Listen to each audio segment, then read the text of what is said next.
Magandang araw at magandang balita para sa lahat ng ating mga nakatatanda. Sa buwan ng Oktubre, libu-libong senior citizens ang makatatanggap ng kanilang kauna-unahang Universal Social Pension. Ito na ang pinakahihintay ng karamihan, isang direktang tulong pinansyal na walang kasamang kondisyon, diretsong ibinibigay para sa kapakanan ng ating mga lolo at lola. Hindi na kailangang dumaan sa masalimuot na proseso o maghintay ng sobrang tagal bago ito makuha. Ang sistemang ipinapatupad ngayon ay sagot sa matagal ng panalangin ng marami na hirap sa kanilang araw-araw na gastusin at pangangailangan. Alam nating lahat kung gaano kahirap ang mabilis na pagtaas ng presyo ng pagkain, gamot at iba pang pangunahing bilihin. Dahil dito, inilunsad ang programang Universal Social Pension upang mabawasan ang pasanin ng ating mga nakatatanda. Ngunit ang mahalagang tanong ng lahat ay ito: kailan at paano ba ito matatanggap? Mayroon tayong opisyal na schedule na dapat abangan at sundin. Sa mga susunod na minuto ng talakayan na ito, ipapaliwanag ko ng malinaw kung paano, kailan at saan makukuha ng mga senior citizens ang kanilang pensyon. Ibabahagi ko rin ang mga pinakabagong panuntunan, mga kinakailangang dokumento, at mga hakbang upang masigurong matatanggap ng bawat senior ang benepisyo sa tamang oras. Hindi lamang iyan. May mga nakausap din tayong eksperto upang magbigay ng praktikal na gabay kung paano mas maayos na mapapakinabangan ang pensyon, mula sa paggawa ng budget hanggang sa pagtukoy kung ano-anong gastusin ang dapat unahin. Kaya bago pa natin simulan ang detalyadong pagpapaliwanag, hinihikayat ko kayong i-like ang video na ito, mag-subscribe sa aming channel para sa tuloy-tuloy na updates tungkol sa mga benepisyo ng seniors, at mag-iwan ng inyong mga katanungan o komento sa ibaba.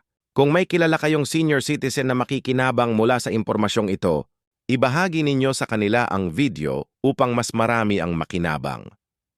Ang Universal Social Pension ay hindi basta simpleng ayuda lamang. Ito ay isa sa pinakamahalagang programa ng pamahalaan para sa kapakanan ng lahat ng nakatatanda. Isa itong pangmatagalang solusyon upang mabigyan ng seguridad at dignidad ang ating mga senior citizens sa kanilang pagtanda. Sa kasalukuyan, marami pa ring mga lolo at lola ang nahihirapan dahil limitado ang kanilang kita at patuloy na tumataas ang presyo ng bilihin at gastusin sa kalusugan. Nakakalungkot isipin na marami sa kanila ang umaasa na lamang sa tulong ng kanilang mga anak o kamag-anak. Ang ilan pa nga ay napipilitang magtrabaho kahit mahina na ang katawan, samantalang dapat ay panahon na para sila ay nagpapahinga at nag-e-enjoy sa kanilang senior years. Ito ang nagtulak sa pamahalaan upang isabatas ang programang Universal Social Pension, isang konkretong paraan upang mabigyan ng mas maayos na pamumuhay ang ating mga lolo at lola. Ngayon, ating tatalakayin ng mas detalyado kung paano gumagana ang sistemang ito at kung anong epekto nito sa ating mga senior citizens. Una sa lahat, malinaw na ang Universal Social Pension ay para sa lahat ng Pilipinong senior citizens na may edad 60 pataas. Hindi ito tulad ng ibang programang may mahigpit na kwalifikasyon o kondisyon. Dahil ito ay universal, nangangahulugang lahat ng seniors ay sakop nito anuman ang kanilang estado sa buhay. Ang halagang matatanggap ay nakatakdang magsimula sa 1,000 hanggang 2,000 piso bawat buwan, depende sa implementasyon ng programa. Bagamat maaaring sabihin ng ilan na maliit lamang ito, malaking ginhawa pa rin ito para sa mga gastusin ng mga senior citizens gaya ng pagkain, gamot at iba pang pang-araw-araw na pangangailangan.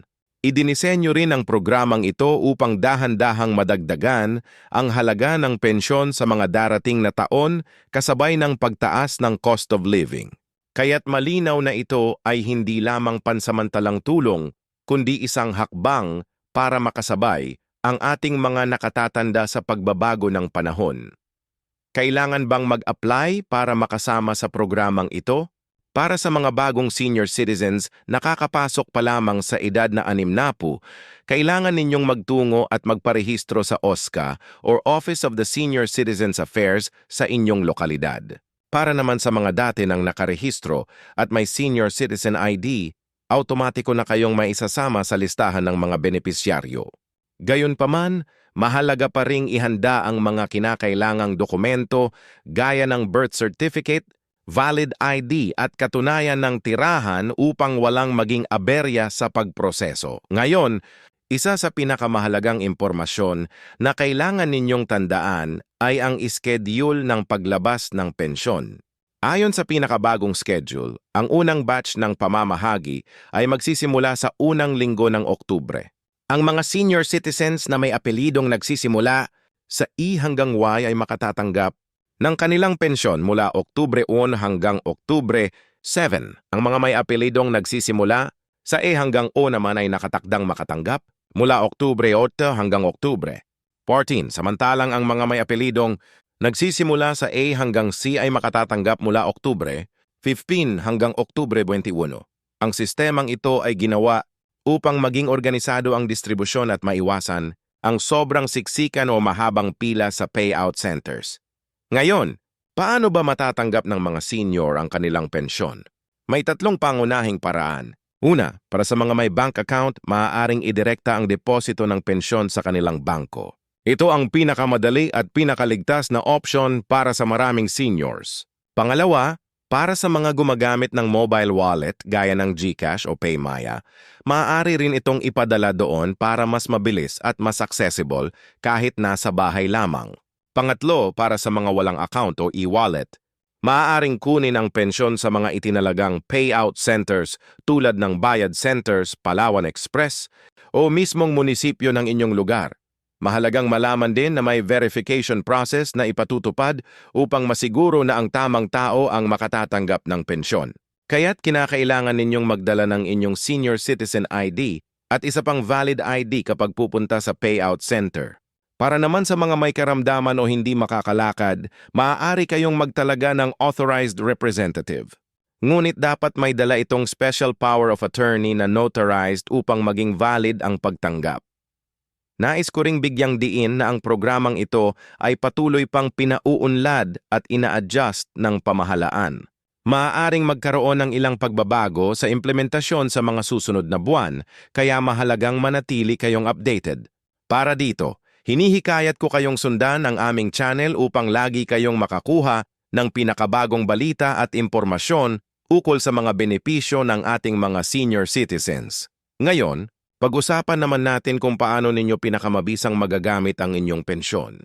Isa sa mga pangunahing hamon ng maraming seniors ay ang tamang pagbabudget ng limitadong kita. Kaya narito ang ilang praktikal na payo mula sa mga financial advisor na makakatulong upang masulit ang pensyon. Una, gumawa ng simpleng budget plan.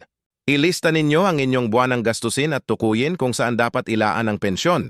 Unahin palagi ang mga pangunahing pangangailangan tulad ng pagkain, gamot at bayarin sa kuryente o tubig. Kung sakali mang may matira, magandang ideya na itabi ito para sa emergency fund o mga espesyal na okasyon gaya ng kaarawan ng mga apo. Pangalawa, mag-invest sa inyong kalusugan. Siguraduhing may bahagi ng inyong pensyon na inilaan para sa regular na check-up at pagbili ng mga gamot. Kung kayo ay may PhilHealth o iba pang health insurance, alamin kung paano ninyo ito mapapalawig at mapapakinabangan gamit ang inyong pensyon. Pangatlo, huwag mahiyang humingi ng tulong sa pamilya o mga profesional pagdating sa financial management. Maraming libre o abot kayang financial literacy programs na iniaalok para sa mga senior citizens ng iba't ibang institusyon. Pang-apat, maging mapanuri laban sa mga scam at panloloko. Sa kasamaang palad, maraming masasamang loob na target ang mga nakatatanda, lalo na kapag nalaman nilang may natanggap silang pera.